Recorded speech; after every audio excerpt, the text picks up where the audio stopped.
and welcome to the Weekly Artifact. I'm Justin, and this is my co-host. Hi, I'm Alex. We're two former creative writing majors just searching for meaning in a sea of content. Every other week, we'll select one piece of content each, an article, a video, another podcast that we found particularly interesting and discuss it. As always, our comments are our own and are not associated with any institution. The show may contain explicit language or themes. See the show notes for specific content warnings. All right, so should I start again, Alex? Or? Yeah, why not? You start again. Okay, so my text this week is from the New York Times by Farhad Manju. It's called "There's Nothing Wrong with Open Borders."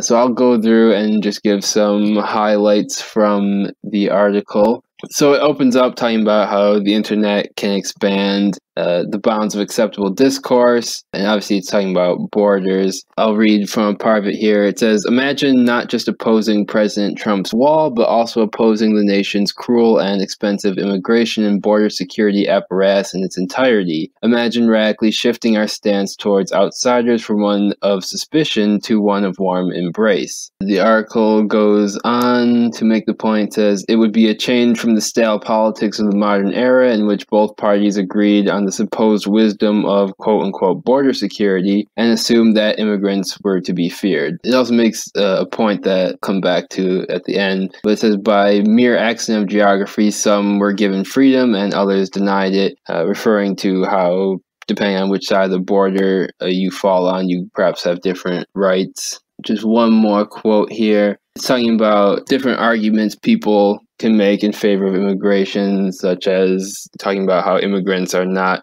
don't increase crime rates and don't hurt native American workers. And it says, but these are all defensive arguments, and when you're on defense, you're losing. For opponents of the president's xenophobic policies, a better plan is to make the affirmative case for a lot more immigrants. And so it ends saying that rather than just saying no wall and abolish ICE, we should say we should let them in, let the immigrants in. I was hesitant to pick an article from the New York Times because normally the New York Times is not very good. But this article I thought was decent, and it was also fairly easy to comprehend, I thought. We'll post the link in the show notes if you want to read it for yourself. But it's basically making the case for why we don't need to have border security in the way that we think about it. I like the premise of this article. Basically, the idea, I was talking to one of my friends the other day about people oftentimes will say that American politics are polarized, but when you think about it, I mean, the debate between Democrats and Republicans right now is, should we keep Mexicans out with a wall or without a wall?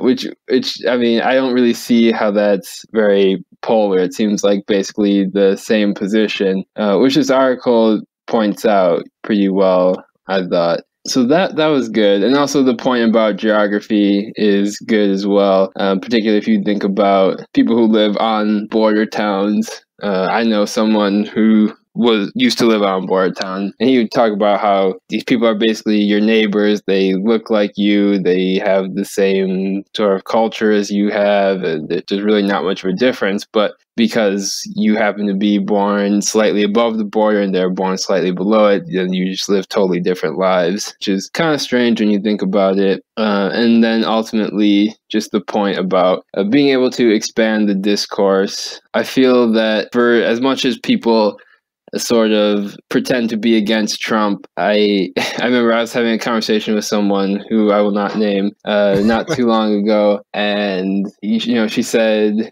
she's one of these people who's against Trump, and when I suggested that you could potentially have open borders, the first thing she said was, well, you wouldn't want to let criminals in though. Come on with that. That's literally day one Trump. That's day one. Literally. Literally. Holy shit. Yeah, so I have a couple more points to make, but I'll let you jump in if you had any thoughts on this.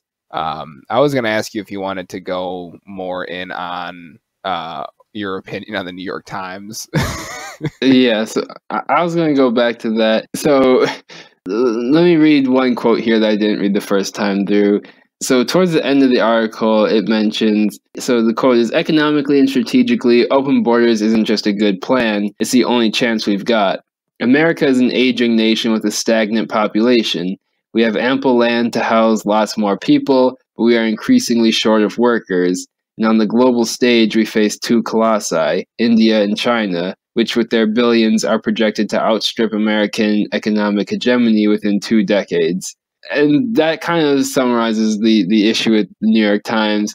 So you have this somewhat decent article here, and then right at the end, the point is not let in immigrants because it's the right thing to do. It's because they can be good workers that can help help Jeff Bezos make a couple extra billion and boost the GDP along the way.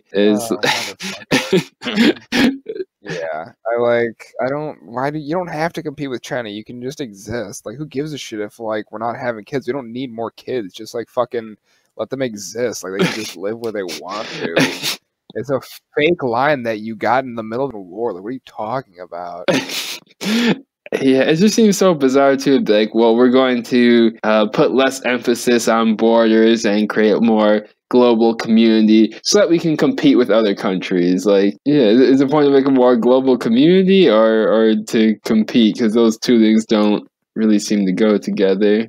No, you're right. They do not seem to go together. Yeah, and then also just there's kind of like a weird assumption, which it goes back to the accident of geography thing, but a weird assumption that somehow you deserve this job above someone else for no clear reason. I mean, I think there's plenty of work that needs to be done, so everyone who wants a job should be able to have one. But that gets to like a larger issue with our economy, which actually this person I was talking to about immigration, a couple weeks ago, they also brought up the point of jobs, and I'm like, we need people to plant trees. Like, if you could give everyone a job just planting trees, and there would be zero unemployment, but that it's just not profitable, so no one does it. But there's plenty of, if you want to work, there's plenty of work to be done. I mean, our planet is literally dying. Right. So it's not really an issue of, there's no work to be done. It's just our economy is not really set up to let people do the work that needs to be done. Right. Correct. And like you were saying, like, why you deserve this job over somebody else because they were not born in the right area code. It just it sounds kind of patronizing to immigrants, but we'll just say somebody that comes into a whole new country, potentially doesn't speak the language, isn't allowed to bring any of the education that they had, any qualifying skills, aren't necessarily transferable for one reason or another. And they still take your job. I can't help you. You didn't your job wasn't that secure anyways, because somebody else who was just your neighbor could have taken your job. Literally anybody could have taken your job then at that point. You're probably gonna be automated within the next week anyways. Make sure you leave in your stumbling. All 3 fucking failures, absolutely. I mean, I guess the argument is that immigrants could potentially work for less, but regardless, I think that again speaks to larger issues with labor organizing in this country as opposed to issues of immigration. Yeah, don't get pissed at the guy that's working for cents on your dollar. Get pissed at the owner that's letting that happen. That's exploiting you just as much then at that point. If they're gonna kick your ass to the curb, don't get mad at the guy that took the job. Get mad at the guy that let that happen and is reaping the benefits from it.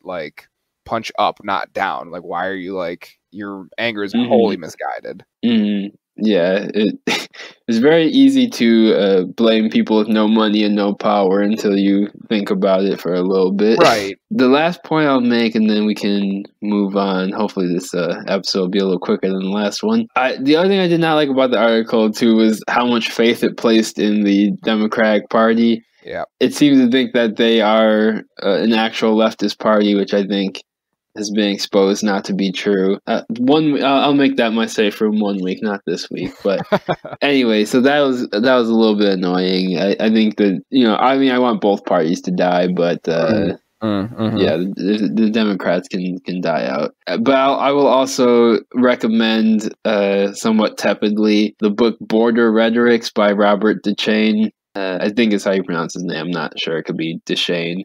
But it's not a great book from cover to cover. It's a little bit repetitive, but it does make the point that border security is really just a euphemism for border militarization, which when you think about is true. I mean, that whenever they talk about border security, they mean putting people with guns and Humvees and whatever else on the border. And ultimately, as soon as you say that we're going to emphasize keeping immigrants out, you basically give them a free pass to do any sort of papers, please program they want to do anywhere in the country, which is what you see happening now with ICE. Mm-hmm. Which, I mean, we do need to abolish ICE.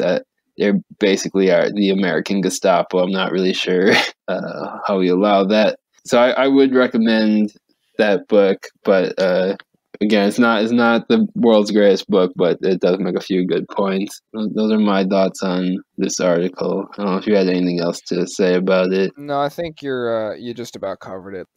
My article is from sciencebasedmedicine.org. The article is called Circumcision, What Does Science Say? Written by Harriet Hall. Mostly it's just a long list of like arguments for and against circumcision. And I am very anti-circumcision. I think it's a useless and fruitless practice. And I don't think you really need to argue why you should not circumcise your child and you should just keep the foreskin. Besides the fact that it's wholly elective and it's like no reward, all risk, because any good yield is negligible to like non-existent. So some arguments against circumcision. Her first one is, quote, nature makes no mistakes. Maybe. But the second one is it's genital mutilation and a violation of human rights. Open with that, I feel. It seems a little more pressing than nature makes no mistakes, but it's cruel. Doctors just do it to earn more money, which she says is just a cynical and inappropriate view. Or incorrect, I guess, maybe not inappropriate. It uncovers the glands to make the penis less sensitive. Men don't get as much pleasure from sex. Circumcised men are psychologically damaged, mourning the loss of their foreskin. This is like the biggest one. Is there are complications from surgery, including hemorrhage, infection, and even death. So like that's a full stop period. Like just don't do it anymore, as far as I'm concerned. I mean, every surgery has risk, but you're right that any surgery comes with risk, so just don't do elective surgeries. If you want to, that's fine, but then let the person that's receiving the surgery make that decision, not another person. She mentions that to go against the risks thing is the risks are minimal if the procedure is done under sterile conditions by an experienced operator. Many of the serious complications documented in the literature were easily preventable. Quote, overall complications should approach zero for an experienced operator, especially if the safer techniques are used and contradictions like hemophilia and penile abnormalities are heeded. Fine, just don't cut the tip of your child's dick off is like gonna be my like reoccurring like thesis statement for all of these like defenses for and against. Just don't do it. And this article doesn't talk about it, and I saw conflicting articles about like how pervasive this was in like the American decision to maintain circumcision practices over like any other like Western nation or just non-religious nation, because circumcision's like practiced in the holy text of Judaism and Islam. Over like a reason to have it is like a religious requirement, which isn't a good reason either. I'm not defending that decision at all, but like there's like a text line that just says just do it, where anything else is because like it's culturally what they've been happening. But that's a bad excuse too. But one of the people that was a big champion of it was the founder of Kellogg's cereal, like that Kellogg. Mm-hmm. And his like abhorrence towards masturbation, theorizing that if you circumcise the penis, like men won't masturbate anymore because you've removed the natural lubricant of like the foreskin to allow people to masturbate. Immediately, obviously, wholly incorrect. Mm-hmm. I've seen conflicting reports saying whether or not that was as like prevalent in the decision as it was. I'm gonna say it was, even if it wasn't, like it's still here for a reason. There isn't a good one. Quickly jumping down to arguments for circumcision. Circumcision reduces the transmission of AIDS. Circumcision prevents penile cancer, reduced risk of urinary tract infection, and it says like other like infections, but just wash your penis. Like if you're washing your dick anyways, like this isn't really an issue. 10% of uncircumcised infants will require circumcision later in life. fine. Like that's like maybe a reason, but that's still like 90% that you're like not accounting for. As far as the circumcision like reduces the transmission of AIDS, like if you're already practicing safe sex and you're using like PrEP, if you think that you're in a position where you're going to be in contact with somebody who's like AIDS or HIV like potentially carrying, like this is another moot point. And as far as the numbers with circumcision prevents penile cancer, is the incidence of penile cancer is about 1 in 100,000 in the US and has a 5-year survival rate of 65%. But penile cancer comes up is 10 to 20% in countries where men are not circumcised, but like you can get a cancer anyways. Like it's just like you can still get penile cancer and you can just die from something else anyways. I've seen numbers where the number of boys getting circumcised now as like infants is like steadily decreased, but it's still, it shouldn't even just like really be a conversation as far as I'm concerned of like a decision that parents have to make. It's just like a hard pass. I've grandstanded it enough. Mm-hmm. Yeah, I mean, I think I mostly agree with you. I think the best point is just the consent one, although I think there's also an interesting conversation to be had there, but I'll circle back around to that. I will say, I know for me when I was growing up, the hygiene one was the one that I heard most frequently, although I don't think that one is necessarily the most convincing one, just because there are like personal hygiene practices that you can do, but the point that it's possible that you could need to get a circumcision later in life is also an interesting one. If I had the choice between doing it as a baby and an adult, I guess I would pick baby. But I still don't think that's necessarily a good enough reason for the same thing you said, that you might not need it. I mean, it would be like amputating your foot in case you got gout later or something. Right. But I'm slightly more sympathetic to people who opt for it than you are, but I'm still overall in agreement with you. I think the consent point is an interesting one. I don't know if you ever have heard any of these. I don't even know if they're real debates or if these are like trolls, but the people who will say you need to ask babies for consent to change their diaper or something like that. That can't be real. If that is, that's an insane thing.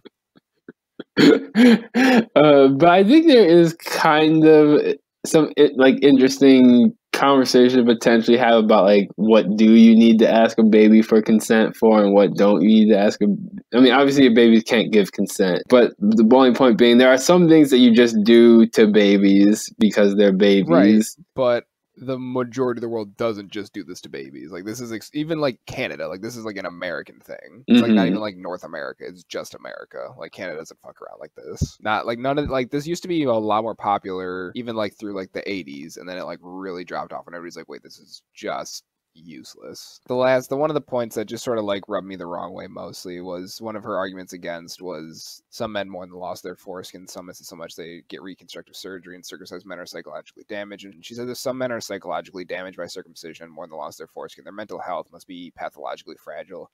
Get over it, guys. Not helpful, not good for anybody.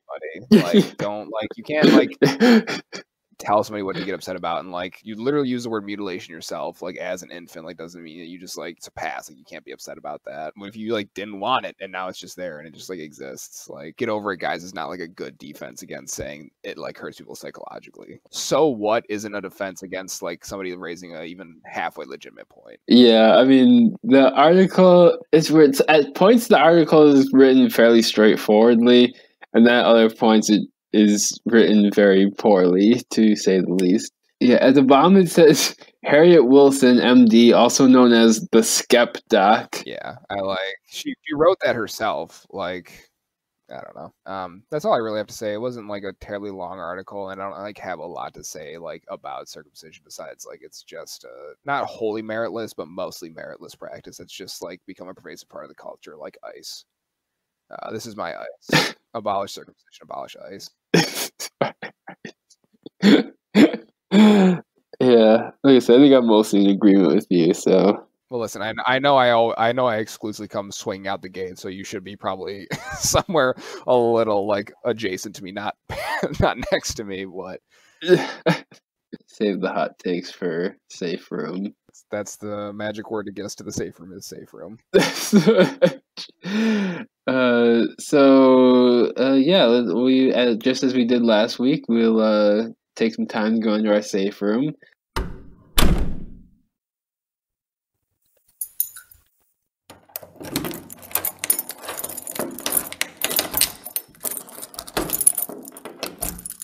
So now that we're in the safe room, Alex, what's on your mind? I like Kesha. I think she's a solid pop artist that had a lot of bops in her career. She like dipped out with the whole I don't know exactly what word she used, but whatever her producer was assaulting or harassing her, and none of it was good. And then she came back, and her new album's a pretty decent bop, and some of it's bumps, some of it's a little slower. I know "Praying" was the lead single. That wouldn't have been my vote for it, but I know pop's sort of like going towards this like slow ballad trend at the moment, at least for like half the songs. But if like going through like Kesha's old discography, I mean, I'm not saying like she's like setting the world on fire with her like lyricism, but I mean, it's if you're driving down the road and you're like, I'm just trying to like pump some jams and feel yourself dancing around and singing, and just like right off the top, the first 3 songs off the Animal Cannibal combo is "Your Love's My Drug," "TikTok," and "Take It Off." Like I can't, like you can't really argue with those. Are just certified bops, and I think there's going to be at some point there's going to be a renaissance where people are like, oh wait, like Kesha was like real like hot, like she was bringing in the jams of like mid 2000s, and that's all I really have to say. Like you can't argue whether or not you like her music, but I think she continues to be underappreciated, even though she's getting a lot of like well-deserved spotlight, or she was in the like recent years with the trial that she went through, and the new album that came out and did well, and "Praying" was a sort of survivor anthem, and I like those two. She just she keeps bringing it, and I'm excited for the next album also. I was riding around the car with some friends, and "Praying" came on, and they skipped past it, and I was like, do you guys not like Kesha? And they were like, well, we like the old Kesha. And I think my jaw like hit the floor. I was like, what? I'm like, but new Kesha is just better than old. Like I didn't even dislike old Kesha. I'm kind of with you. Like I never really had anything against Kesha. I was like, oh, she was like a little bit too I don't know, poppy for me, I guess, before, but I'm like, okay, it's fun, whatever. Right. But then when I think I listened to the whole new album. It's been a while. You keep calling it new. It's not new. It's probably new. Yeah. It's like 2015 or some shit. Like it's newish. Newish. Not even newish, just the newest album. 2017 is not bad. It's like only 2 years old. Yeah, but no, like. But I was gonna say, so I listened to it a while ago, so I don't remember. It didn't.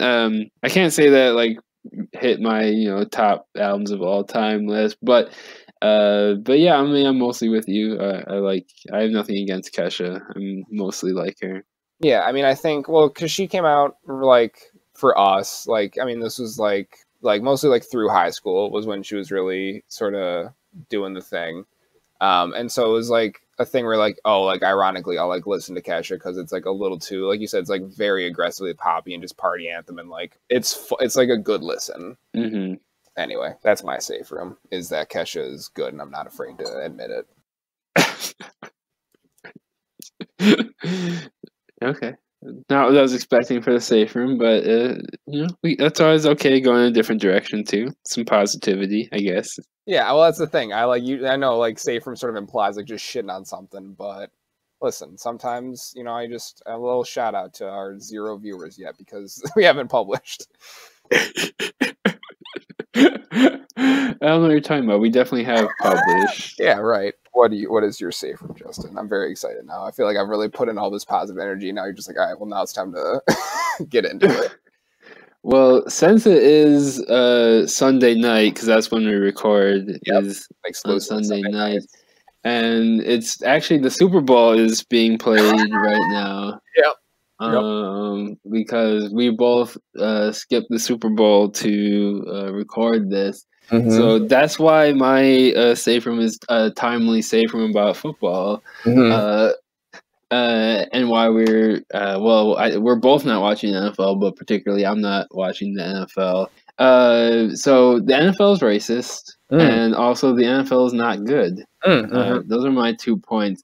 Obviously with the Kaepernick thing was the straw that broke the camel's back, although I suppose the racism was there all along if you just look at the lack of black coaches in the league. But I mean, we're 2 good Buffalo boys, and did you know that Nathan Peterman still has a job?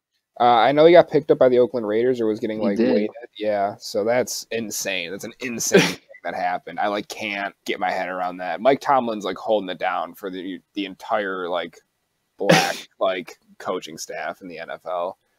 There's other ones, but there's hit and miss as white people, but Mike Tomlin, man, he's the city upon a hill of black athletic coaches in the NFL.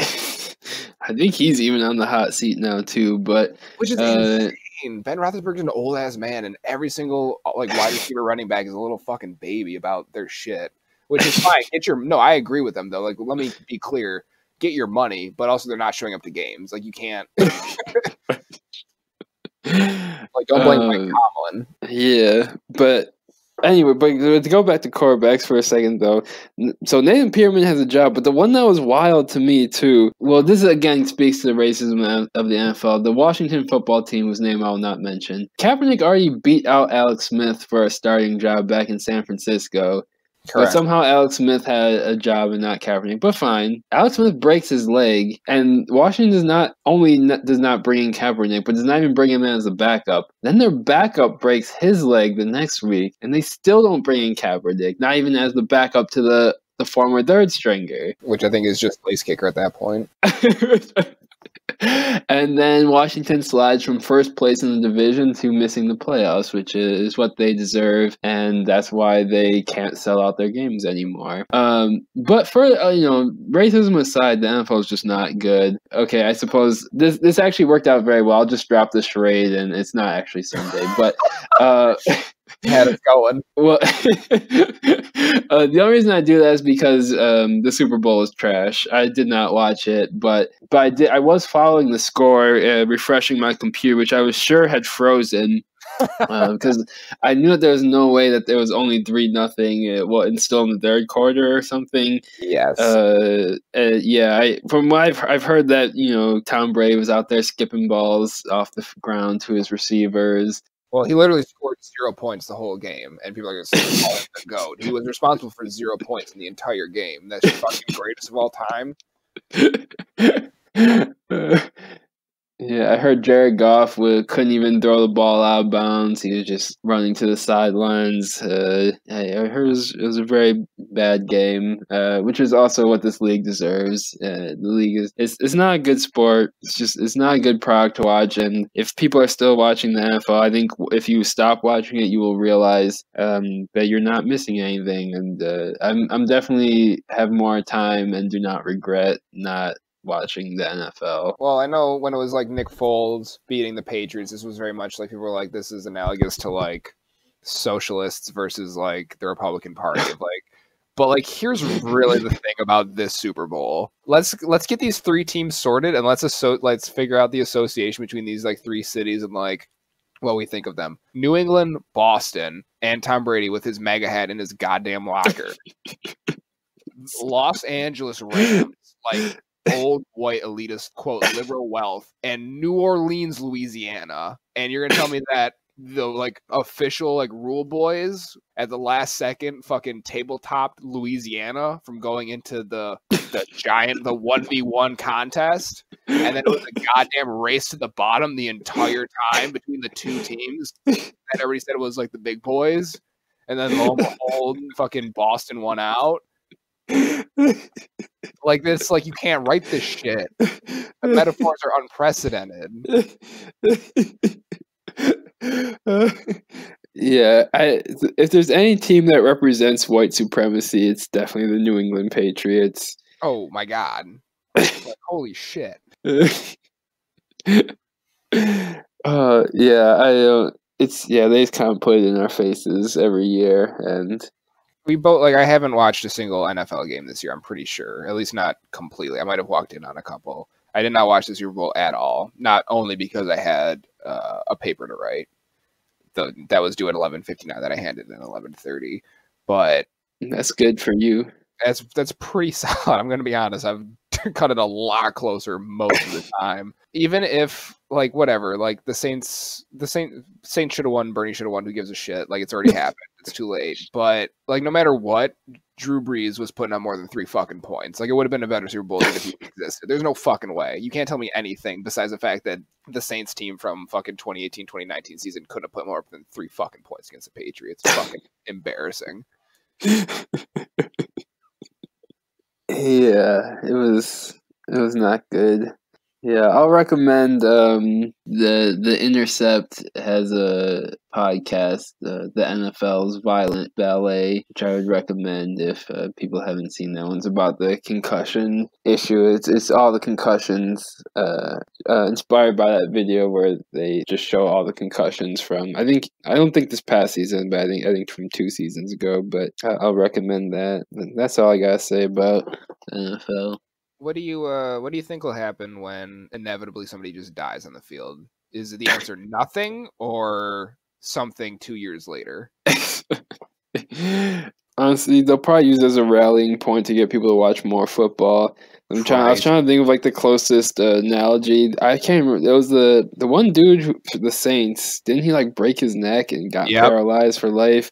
And they like tried him out there, and the fans all cheer for him and stuff. They'd probably do that. They'd probably like wheel his coffin out into the field or something. Have like a little service for him, then play the game.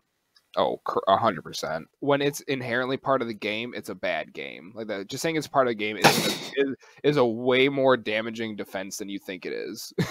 Like if you really think about, well, it's just part of the game. This guy gets a concussion, then maybe stop playing that game. Like if you ever operate from the assumption that something has to maintain, like you're already incorrect. Whatever. I'm at this point. I'm just like, if they want whatever they want to do, what they can do.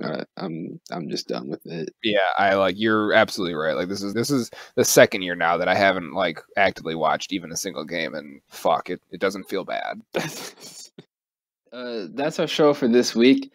See the show notes for a link to the text that we discussed if you want to read them for yourselves. I'm not sure if we'll have social media by the time this comes out, but perhaps we will. So join us again in 2 weeks as we find some new text to discuss. You have nothing to lose but your chains. Bye.